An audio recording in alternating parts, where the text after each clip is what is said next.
Сәлем. Бүгін жаңа сабақ өтеміз. Жаңағы сайтқа қалай анимация қоюды және жаңағы смайликтерді қалай қоямыз, соны өтеміз. Оны жаңағы әдеттегідей плагиннің көмегімен жүзеге асырамыз.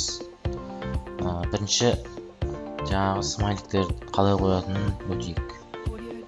Бұл үшін жаңағыдай плагин қосамыз. Добавить новый. Так, қазір локальный жаңағы өткенде локальный кіресің сайтқа.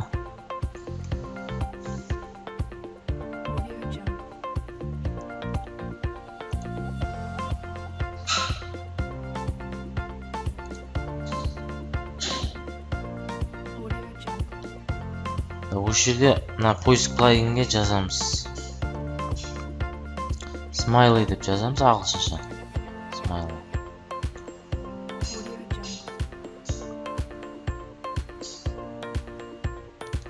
Үйтіп жазғаннан кейін астына түсеміз.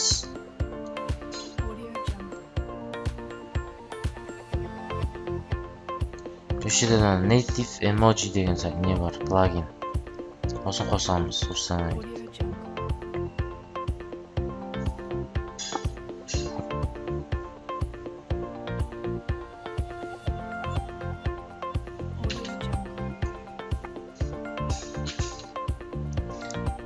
Активировать етеміз.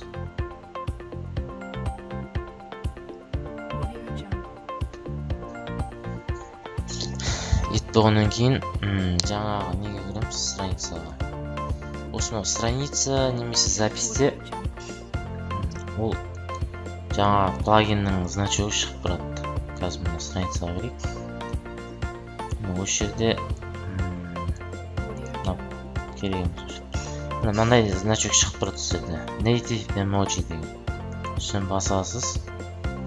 Бассаңыз, нешеде жаңа күнделік біздің WhatsApp'та қолданып жүрген соткілер бар нелер ғой, смайликтер. Сосын қоя бересіз. Қалаған.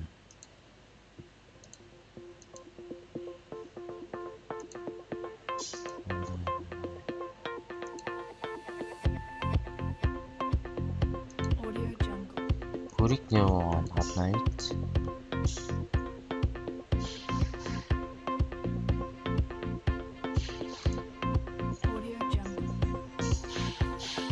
Смайликтер түсіп жатыр. Бірақ бұны жаңағыдай цветной қылу үшін сіздерде жаңағы локальный серверде жасау керек оны негізі. Мысалы мен осы интернеттегі бар сайтқа қойып көрейін. Интернеттегі сайтыңызды жасауыңыз керек қой. Жаңа қосқаннан кейін барып страницаға кіресіз.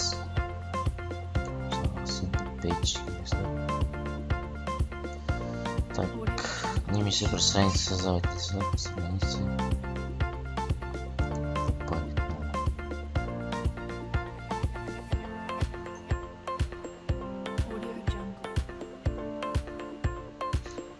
Мына жерде шықты. Осыны басасыз. Мынаны басасыз. Қойық.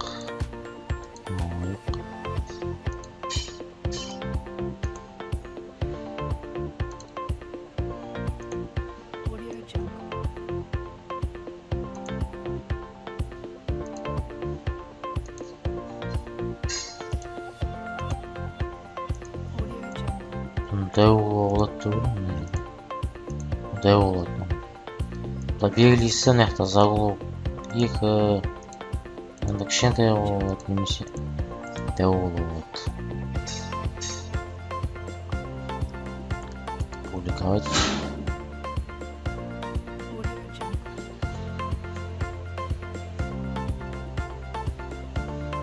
Открыть страницу. Реальный серверде, шынымен интернеттегі серверде осылай шығып тұрады. Осылай смайликтерді қоя береміз.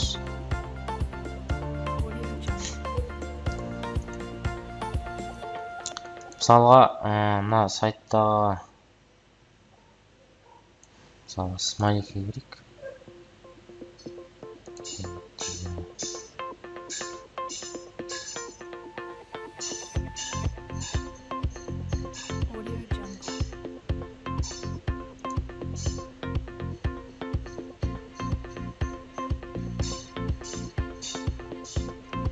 Одан кейін мынаған ұқсас тағы бір смайликтің түрлері бар. Мынандай мысалы мынандай қалай қоямыз. Бұған мынандай не бар. Так, плагин добавить новый. Мыняқта WP Mona Lisa деген не бар плагин. Mona Lisa, опа, Mona Lisa деген. Осыны қосамыз, установить.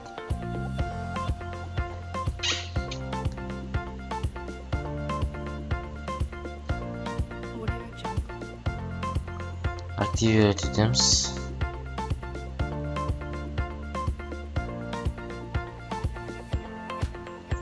Еткеннен кейін мынандай нәрсе пайда болды.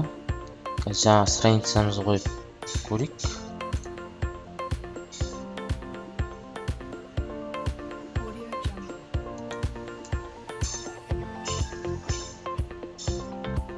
Үш жерден астына түсеңіз, отключить смайлик запись.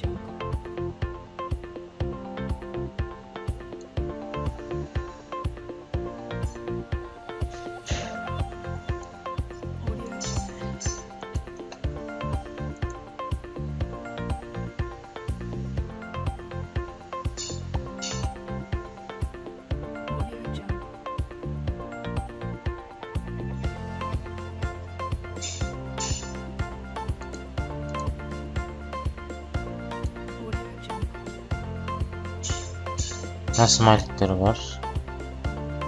Так, мына жерде смайлик.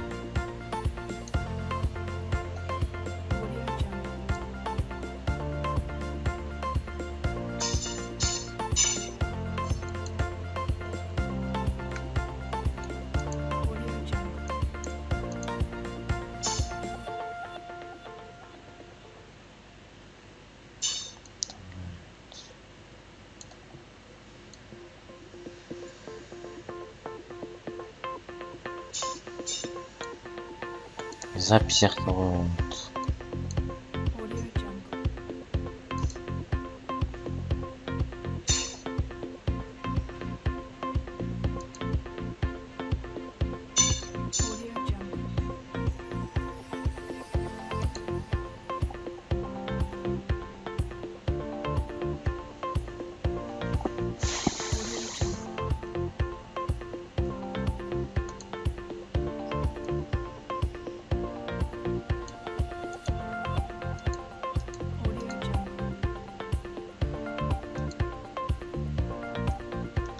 Бұл нені қосу үшін жаңағы нені өшіре тұрайық. Бірінші қосқан плагинімізді.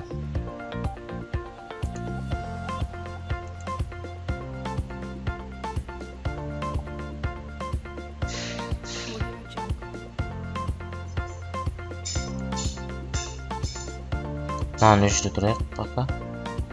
Ана жаңа күшіне ену үшін.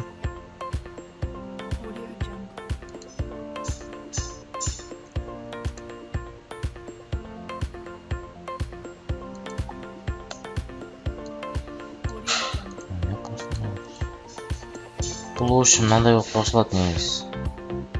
Қосқаннан кейін барып мыняқта смайликтер тұрады. Мысалға біреуін алып қоюға болады.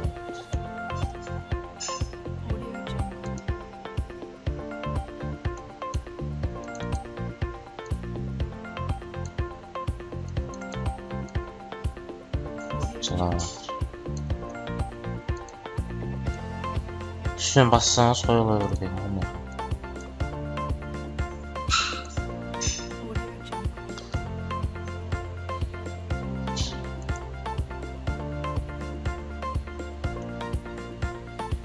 Так, енді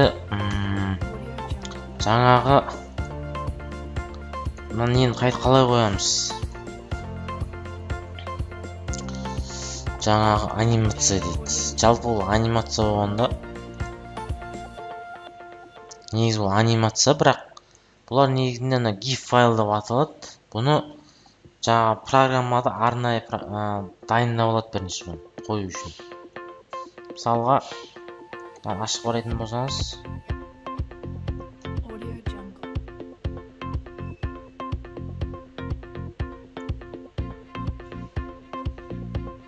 бұл негізі жаңағы фотошопта дайындау болады бұлар анимацияны. Бұлар негізінде GIF файл деп аталады. Мысалы осы анимацияны дайындап болғаннан кейін оны GIF деп сақтайды фотошопта. Кейін барып осылай анимация шығады. Мысалы сіз қазір Google-да іздеп көрейік GIF файлды. Мысалы мына GIF жазамыз, үстемізді мынаяқтан қараймыз. Мыналар бар, мысалы GIF файлы анимацион. Үстінен басамызда сохранить картинку как рабочий столға сақтаймыз.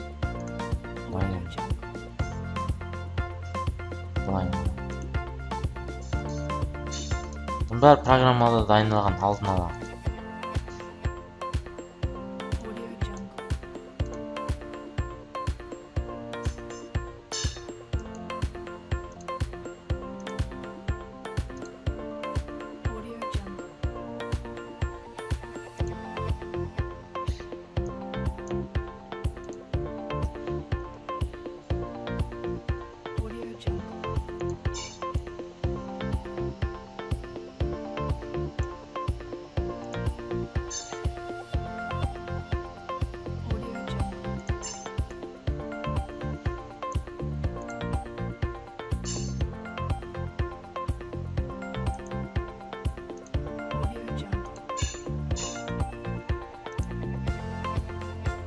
Сақтап аламыз да.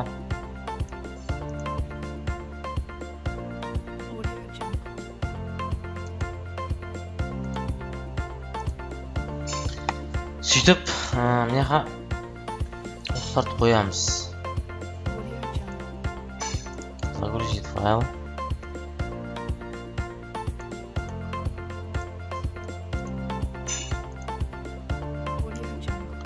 Осы жерде қойып отқан кезде мән бересіз. Мысалы осы сурет загружать етіліп болғаннан кейін барып, мына жерде размерді средний болмау керек. Средний болса әшейін сурет сияқты болып түседі, миниатюра средний. Полный қою керек, полный.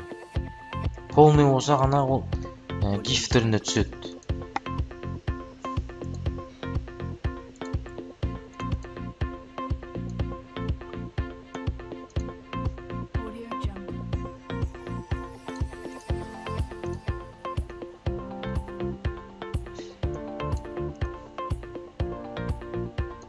Значит, полный уровень, полный.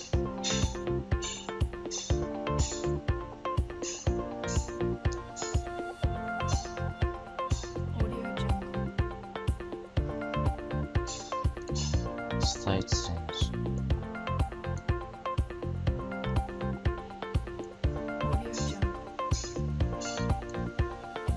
Системамызды обновить дейміз.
мына жерде ошибка отқан сияқты.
Міне, біздің анимациямыз түсті.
Өшіп шығып тұрады.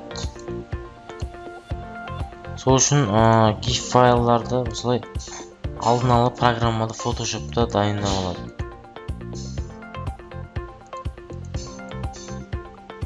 Бәрін алдын ала дайындап алады Photoshop'та.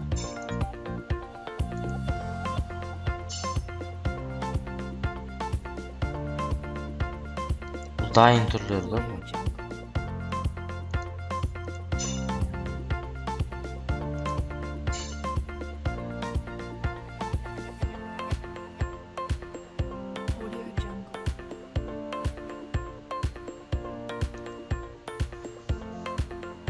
Басқа да нелерді көрейік іздеп тағы да.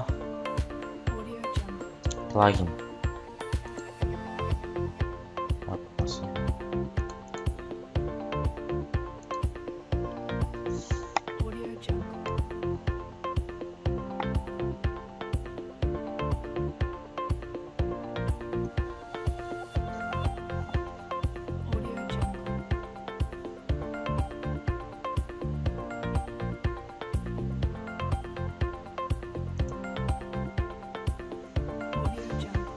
Жаңағыдай жазамыз.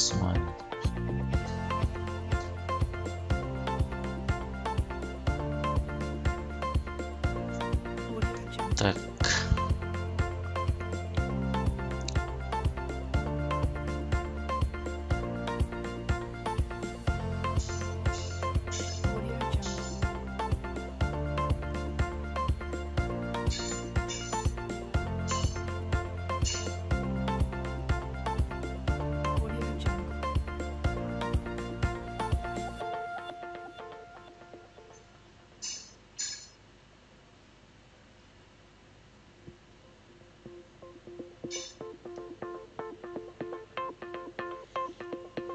көлік қос. Audio Jungle.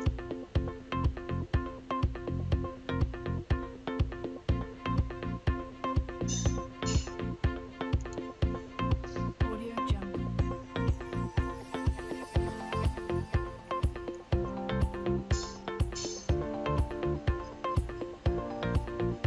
Audio Jungle. Audio Jungle.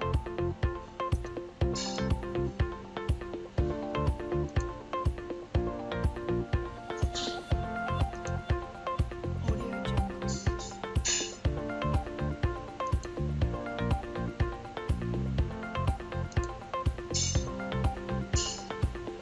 Audio Jungle.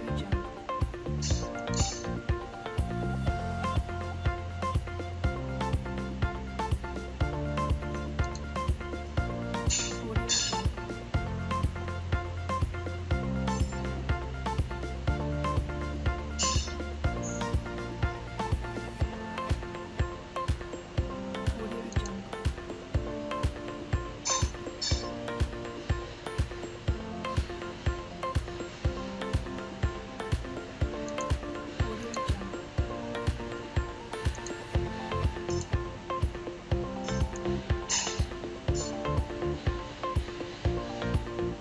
Jungle. Audio Jungle. Audio Jungle. Audio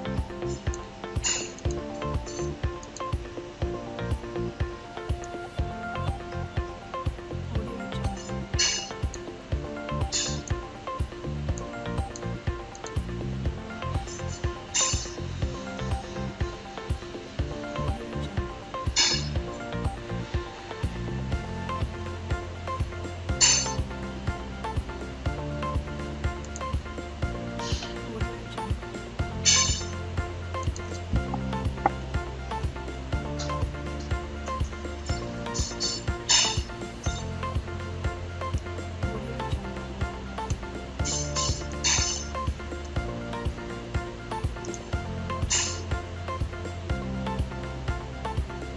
Audio Jungle.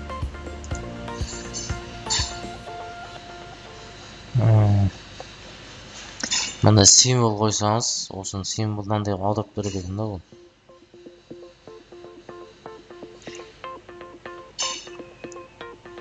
Мысалға, Audio мына жерде мынандай символдарды аласыз. Осыған кіресіз да, көшіріп алып та мына кодтарын. Audio Jungle.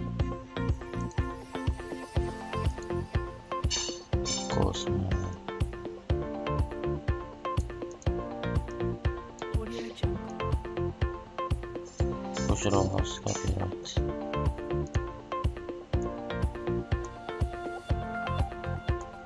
Audio Jungle.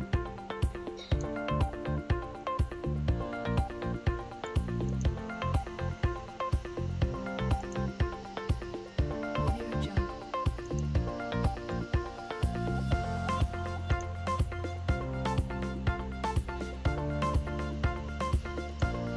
Audio Jungle.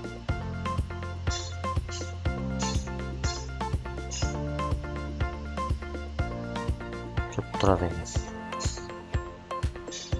Audio Jungle.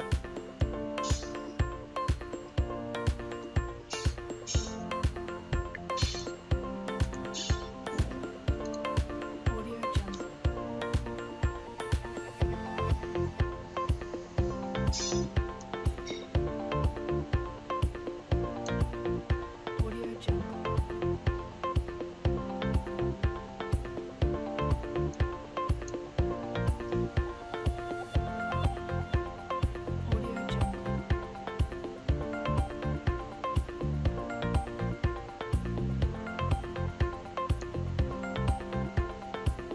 Audio Jungle. Audio Jungle.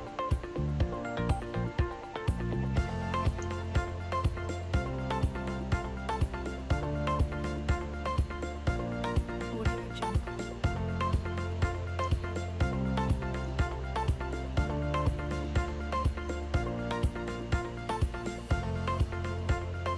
Audio Jungle. Енді жаңағы страницамызға көбінесе жаңағы бізде кездесетін жағдай қалай таблица қоямыз. Осы жағында қарастырайық. таблица қою үшін негізінде бір любой таблицаны қойсаңыз, ол негізінде по умолчанию қойылады WordPress-ке. Қазір мысалға көрейік.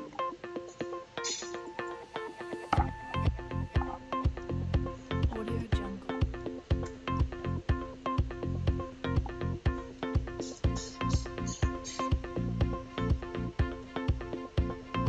Audio Jungle.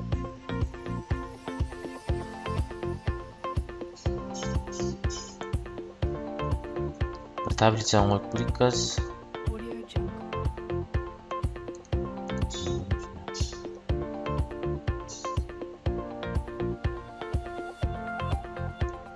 Audio Jungle. Audio Jungle.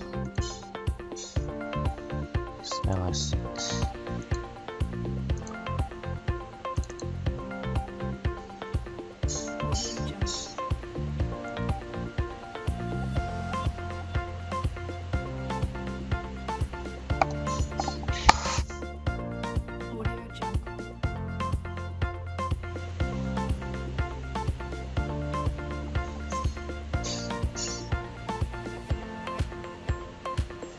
Қосыла берсін. Міне мысалға, осы жерде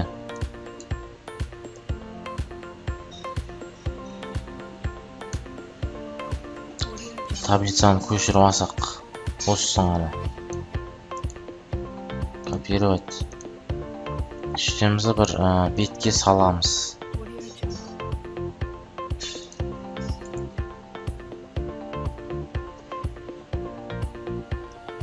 Обновить десек не болады.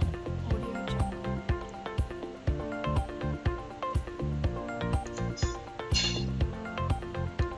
Бізде бәтші тұқ бітеді. Audio Немесе мысалы бір сайттарда таблица болады. Соны мысалға сол күйінде скачать етіп алсаңыз,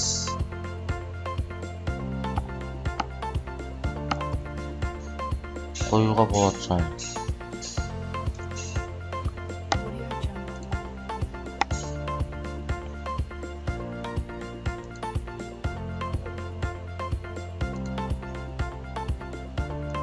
Мысалы мынаны қалай түсті?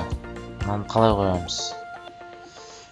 Бұны қою үшін немесе мысалы осыны осы күйінше көшіріп алсаңыз, мысалы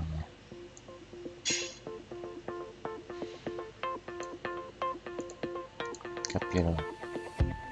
Системізді жаңа немесе қоямыз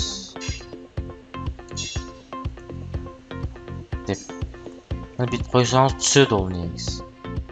Обновить. Audio Jungle. Представницу. Бұлай қойсаңыз түседі. Audio Jungle. Көшіріп алсаңыз бір нәрседен. Бір бет, бір сайттан көшіріп алсаңыз осылай түсе береді. А бірақ өзіңізде болса не істейсіз? Өзіңізде болса сізге плагин бар тағы да. Ол мысалға добавить новый. Популярныйдың арасында бар ол плагин. Өте мықты плагин, жаңағы не создавать еткенге. Table Press деген плагин бар. Commerce. Осы жерде іздеп отырсаңыз бар, немесе не хат жазасыз. Table Press. Audio Jungle.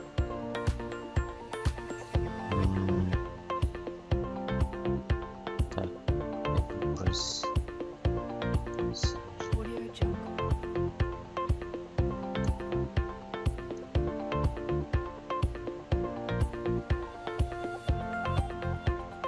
Audio Jungle.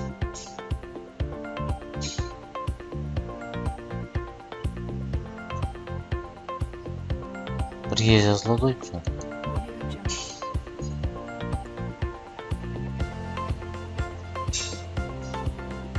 Міне бірге жазылады. Мынау Table Press деген. Осыны установить етеміз.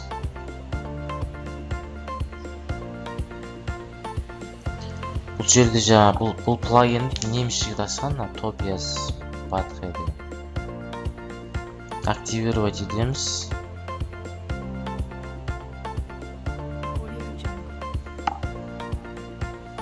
Қазір соңғы шыққанда 1.7 версия. Мына Table Press деген біздің мына не шықты. Осы жерде кіріп добавить новый деп қосуымызға болады.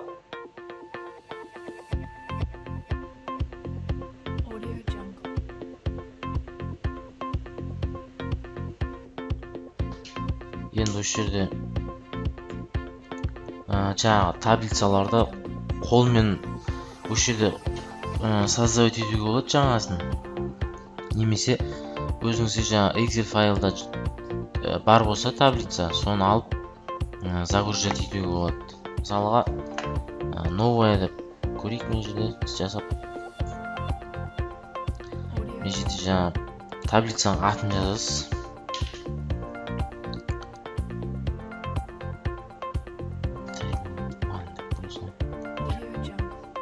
Одан кейін описание таблицы жазуға болады.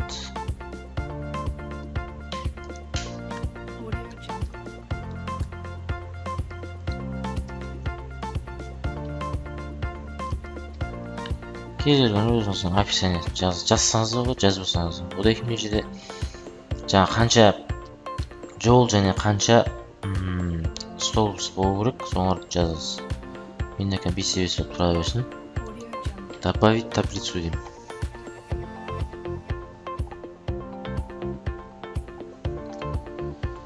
Мына бізде мынандай 5 таблица құрылды.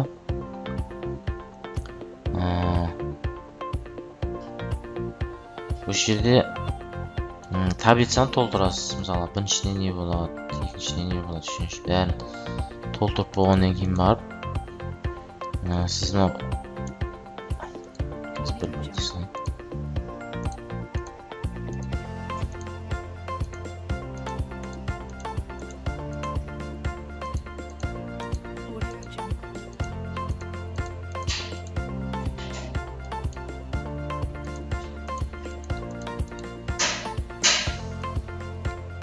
осыны жазып болсаңыз, сохранить деп сақтаймыз.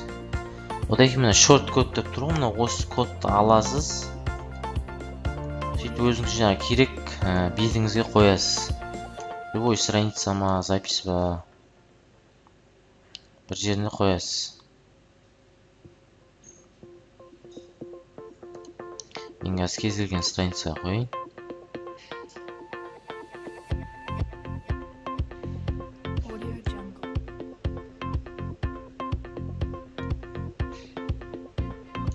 Басқасына қойсын.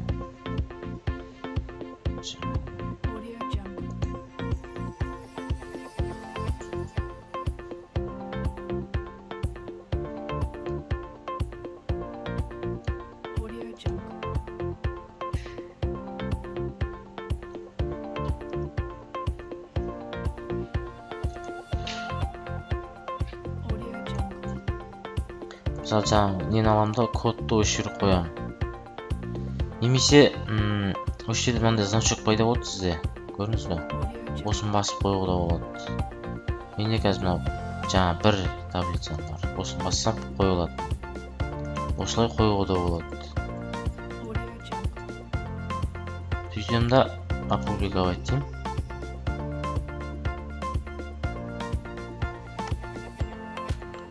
Енді осы бет ашатын болсақ,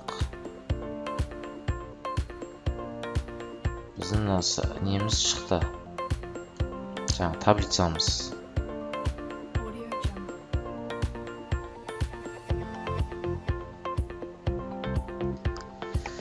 Енді осы жерде мыналар құрту үшін показать нам запись дейді. Изменить деп басамыз. Осы таблицаны өзірдеміз. Бұл жерде мынау негізінде жаңағы настройка функция data tables JavaScript деген. Осы жерде керек емес болса алып тастай саласыз. Petition алып тастайсыз мына жерден. Сөзді сохранить басасыз. жаңа неге кіретін болсақ,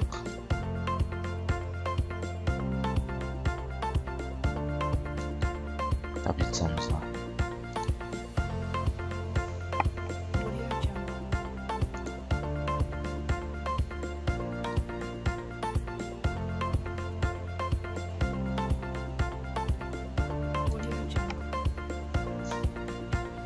Жаңа нелер алынып тасталынды, керек емес болса.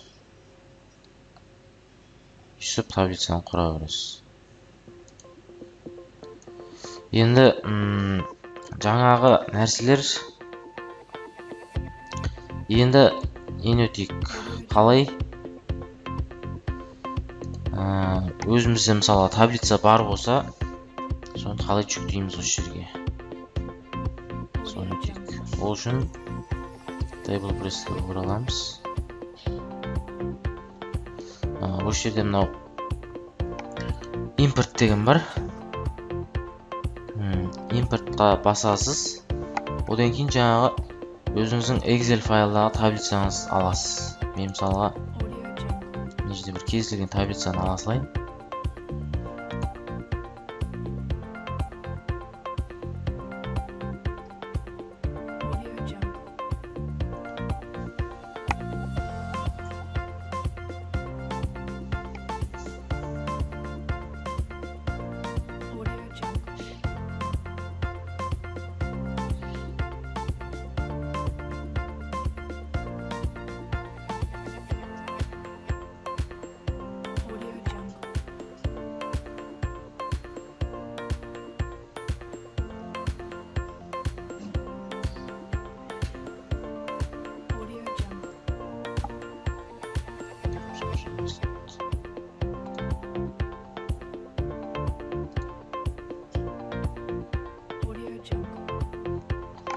Мен мысалы осы жерде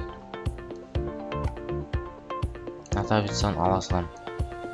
Бірақ оны алу үшін бір таблица болу керек. Негізі бір неде, бір осындай Excel документте бір таблица болу керек. Қазір мен жаңасын создавать етейін.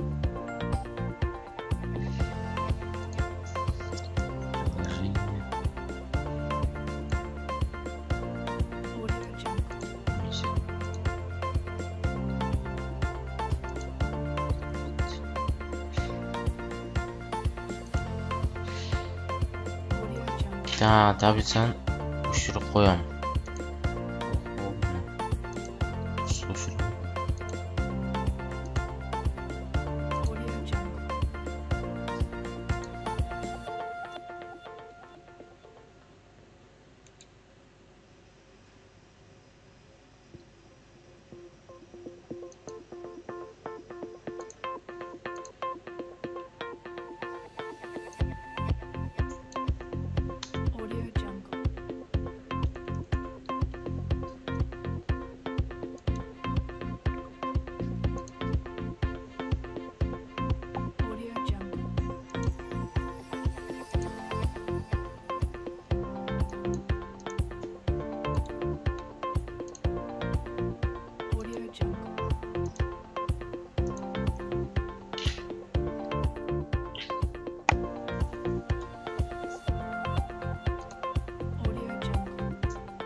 Мына осы таблицаны алғаннан кейін сохранить етемін.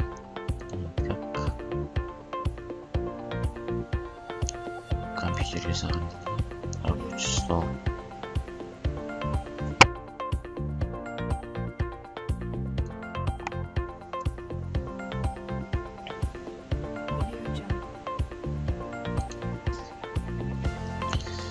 сөйтем да мына жерде выберите файл деймін. Audio Jungle. Книга 1 метмен.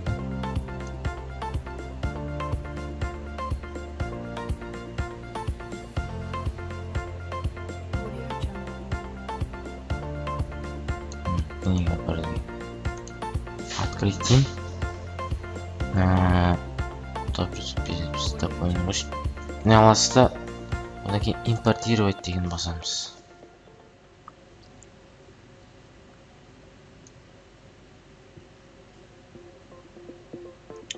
Біздің неміз былай жүктеледі неға.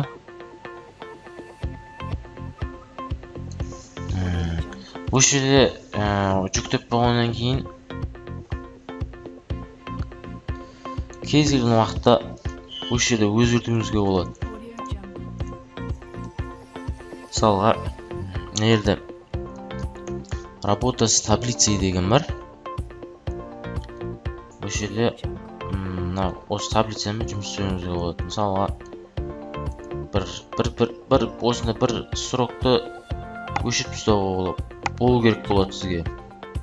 Сол кезде немесе біреулердің сандарын өзгерту керек болады. Осылай барасыз да өшіре бересіз қалағаныңыз алып. Немесе бір сол бетісті өшіріп тастау керек болады. Мына басасыз да плиш қойып. Немесе мына басасыз. Сөйтесіз осы стол бетісті өшіріп тастауға болады. Выбранный столбцы удалить десеңіз өшірткесіз. Мына столбцы кетіп қалды, өшіп қалды. Осы жерде жұмыс істеуге болады осылай. Немесе мынау 6-шы қатарды жоқ қылып жіберуіміз керек. Сөйтеміз мына удалить. Дублировать десеңіз екеуі болады сол. Ставить десеңіз, удалить десеңіз өшеді. Полный нені өшіп тастайсыз 6-шыны. Келесі үстіне түседі. Солай өшіруге керек болады осы жерде. Мысалы, ставить изображение, ставить ссылку. Любой мына жерге сурет қоюға болады. Ставить изображение. Расширение редактор десеңіз,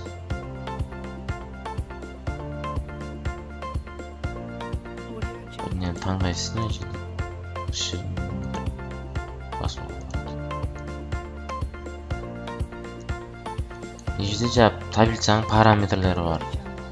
Первая строка таблицы будет определена как заголовок. Последняя строка.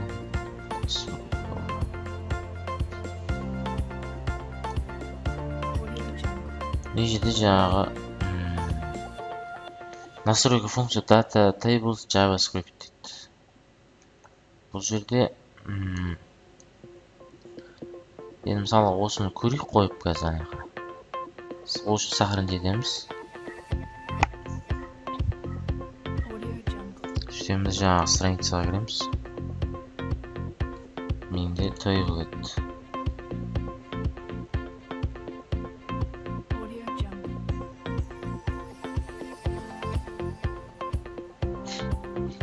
Осы жерге астына түсемін да жаңынан басам.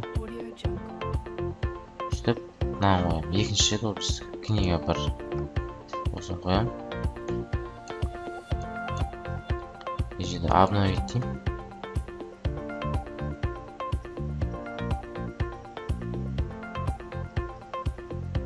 Сөйтіп жаңағы страницамызға кіремін.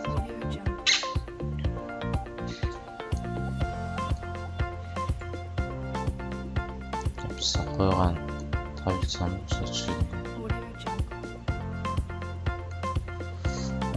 Жаңағы JavaScript нелер мынау негізі. Бұл жерде іздеуге болады. Мысалға, ол не үшін керек? Ол неде керек болады? Бізде мысалға неге таблица қойған кезде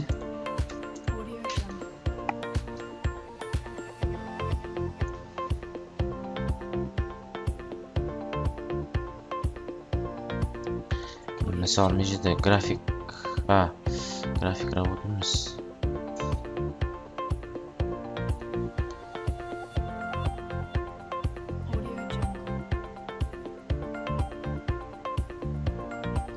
отделение платных услуг дегенде мына жерде соны біз қолданғанбыз. Мысалға мына жерде платный услугалар жазылған, бірақ ол өте көп. Мысалы астына қарай түсе берсеңіз көп тұр. Мысалға осы жерде іздейтін адамға өте қиыннан бәрін қарап шығу. Сол үшін іздеген ыңғайлы оған. Сол үшін басында іздейтін бар. Мысалға зуб тіске байланысты сценасын іздейтін болса, зуб деп жазады. Сол кезде мына тіске байланысты нелер шыға береді. Қанша кішірейтті. Соған байланысты нелер шығады. Осылай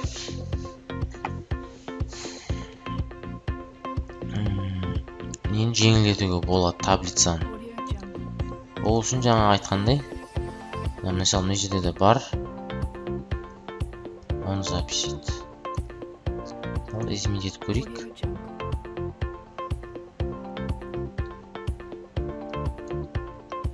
Осы таблицаға қатысты. Настройка функции Data Tables JavaScript.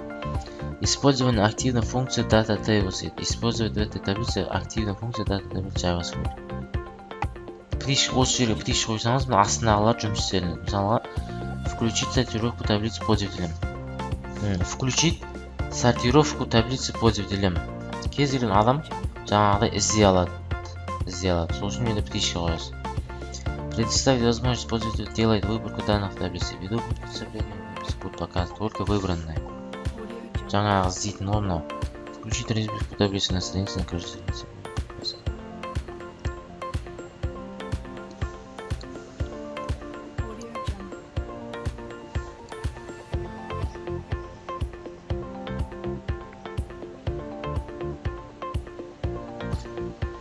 Осы жерде осы JavaScript-тің жаңағы функцияларын қолдануға болады. Немесе керек емес болса, мынаны басасыз алып тастай саласыз. Керек емес болса, сөйтесіз сохранить дейсіз. Жаңағы неге кіреміз? Страницаға тайбы басамыз.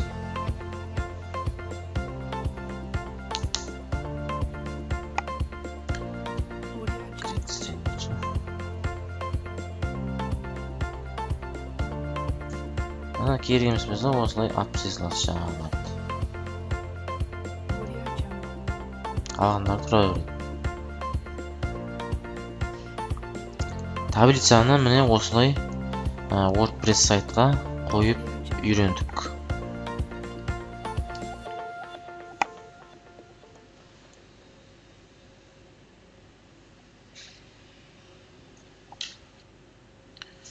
Немесе мысалға сіз осындай мынандай нелер өзіңіз жасай алмасаңыз, смайликтер. Жаңа GIF файлдар негізі ол өзі жасалады, бірақ сіз оны жасай алмасаңыз, осы мына сайттағы бүкіл нелердің бәрін көшіріп алуға болады өзіңізге. Мысалы біреуін өйстіп ашасыз да, оң жағын басып, сохранить картинку как деп, мына GIF файл көрдіңіз бе? GIF файлдар өзіңізді сақтап алсаңыз,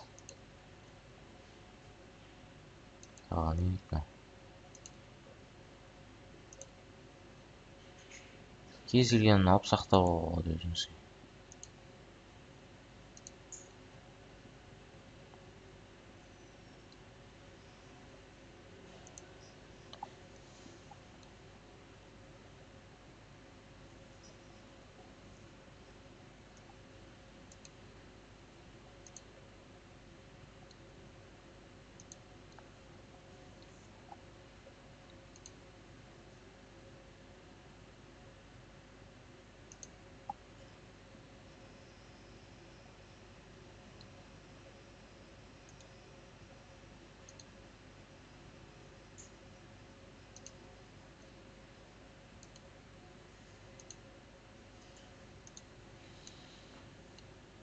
осыларды қойып көрейік қазір бізге.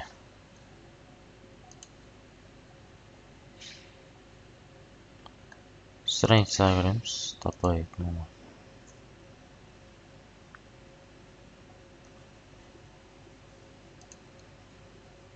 Добавить медиафайл деп жаңағыларды көшіре аласыз.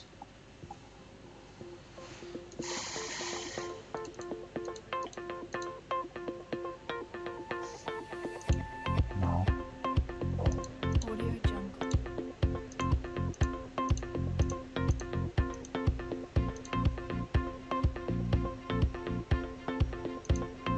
Audio Jungle.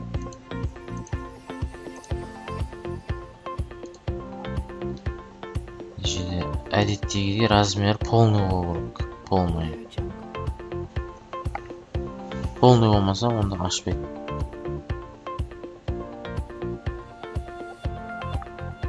Бәрін одан кейін ставить страницу.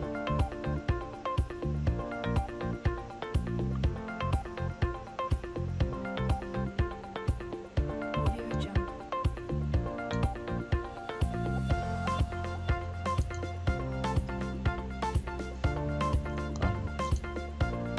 Audio Jungle. Audio Jungle.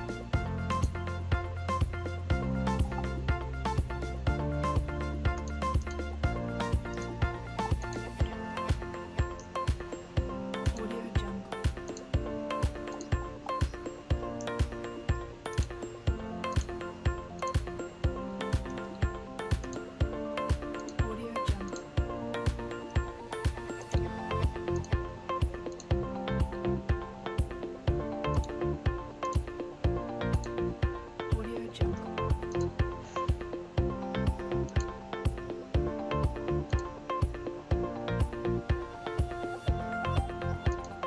Audio Jungle.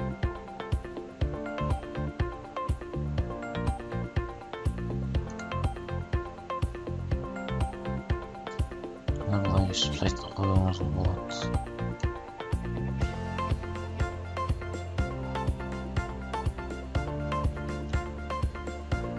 Audio Jungle.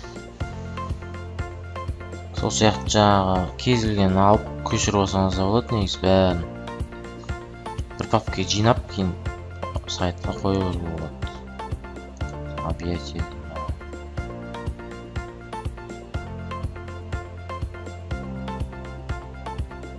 Audio Jungle. Бәрін көшіріп алуға болады.